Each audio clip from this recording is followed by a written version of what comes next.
Hey there, Exiles. It's been a while. Hope everybody's been having a good time. It's been about 2 weeks since the PoE 2 launch, and it's been a lot of fun.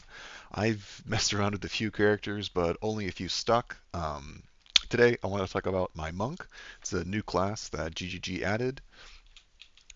It's a sort of melee-based elemental attacker, and it's one of the few classes, well, not I guess not few classes, but it's got really cool synergy with power charges.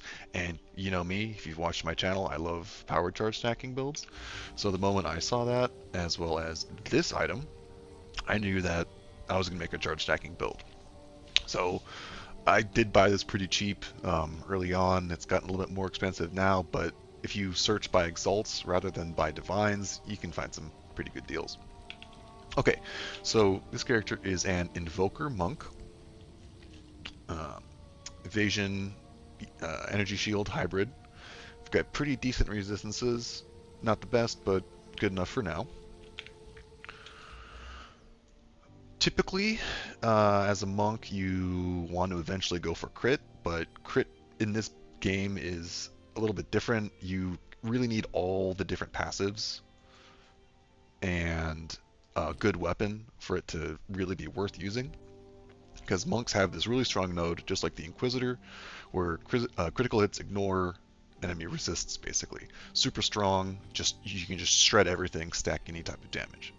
But until I can sort of pivot to that point, I wanted to focus on sort of generic attack damage and going for freeze, because freeze is how we generate charges with the Resonance Keystone and Combat Frenzy.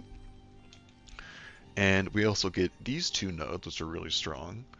So it's essentially the same effect, but it's just while enemies are frozen. Since the patch, they did make it harder to like chain freeze bosses, but it's like I'm not fighting pinnacle bosses or anything, and you'll still be freezing every pack in a zone. And if you're fighting a map boss, you can drop your bell, they'll be frozen, and then during that burst window, you'll have a ton of damage. And this one is just extra damage and helps with freeze buildup. Then we come all the way down here for evasion and speed. Evasion is great. It gives us chance to evade, of course, but then also physical damage reduction. I like this cluster here, melee strike range and melee attack speed. It just makes you super fast and you can hit like over here. So that's really great as a melee character, right? We come through here, just evasion, dex, and then attack speed per dexterity. We go for these nodes, Subterfuge Mask and Spectral Ward, to get the most out of the evasion and energy shield rolls. So we want a high ES helmet, which gives us basically 500 flat evasion. And then with our jacket, we get a good chunk of energy shield from the base, but then we also get a ton of spirit through Lead Me Through Grace. And I opted for a hybrid for more spirit because I wanted to be able to run things like cast on freeze. So because freeze is such a core aspect of our build, I wanted to incorporate freezing mark. So this really helps with consistency, especially on bigger targets, and it helps with clear.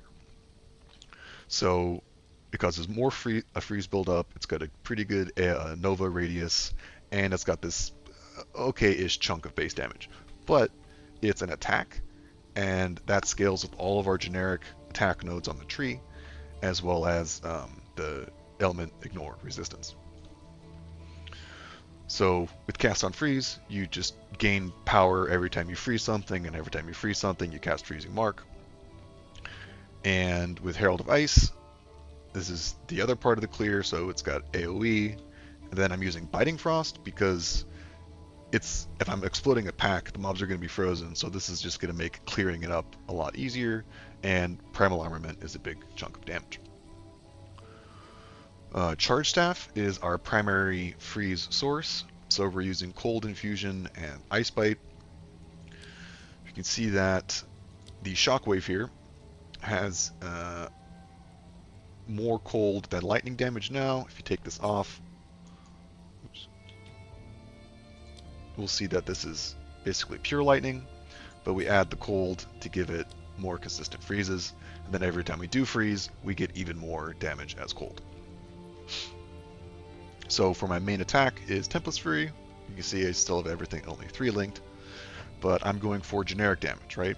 So Rage gives you more damage per Rage, right? And Rage is a global buff, so this affects all of my skills. It affects Tempest Fury, Falling Thunder, Bell, as well as Herald of Ice and Freezing Mark. So that's pretty efficient. Martial Tempo for more attack speed, and then Heft. I'm experimenting with Heft. I mean, I don't know, it might not be worth using over something like Close Combat, but because I have a decent fizz roll on my staff, it just ups your top end and maybe gives you more damage. Now, Falling Thunder is our spender. This is what we're using our power charges for. I mean, I charge staff as well, but what makes this crazy is you get 100% more damage if you spend a charge, and then 25% more damage per charge, right? So I have 7 charges, that's 175% more damage, so 275% more damage when I use full charges. And as you can see in the clip, I'll either put it before or after, but you just slam it and then it covers the whole screen. They pierce everything, and then, oops. They pierce everything, and then you can use Ricochet, because all projectiles in PoE 2 inherently shotgun. That means they can hit the same target. So if I shoot projectiles out, they bounce off the wall, they come back, they can hit again. Basically doubles your damage. Very, very powerful.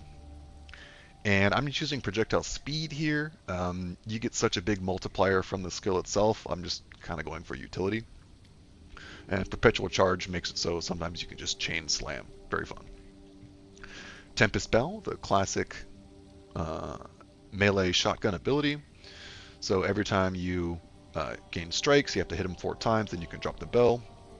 And you can hit the bell, it does damage, shotguns, a whole bunch of damage. I put Electrocute on there, so it will, I'll get freeze and electrocutes, extra defense, basically only matters for a single target.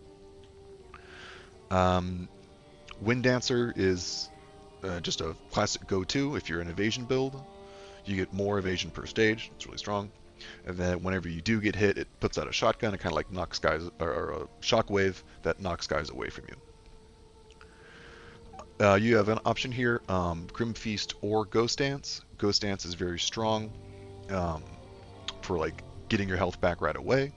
But Grim Feast is good while you're consistently clearing, because you can stack up and overflow your energy shield, which means that can go up to 3,000, which gives me a really strong safe buffer while mapping. And then Combat Frenzy is how we generate our frenzy charges. So every time we freeze, we get a frenzy charge every 2 seconds or so. But then we use the Resonance Keystone to turn frenzy charges into gain power charges instead of frenzy charges. And then with this amulet, we gain an additional charge every time we gain a charge. So basically, whenever I freeze something, I will gain 3 charges on average. But then we have these nodes where you get that 5% chance to gain up to your max power charges. So every now and then you'll shoot up straight to full. Other times it just takes 2 or 3 packs, but you can consistently slam. And the good part is you can freeze with Falling Thunder and just chain generate charges. So it makes for a pretty fun, consistent playstyle. And I've just been having a lot of fun with Monk. It's a really refreshing take. At least I haven't played too many classes like this. I love the just mobility. You move forward while you attack. You got close range options, you got long range options. Overall, I think GGG really knocked it out of the park with this class design. I cannot wait to see the other ones that they add. So stay tuned. I'm going to be making a lot of videos. PoE 2 is going to be around for a long time, so we're going to have a lot of great builds to play. So stay tuned. See you next time.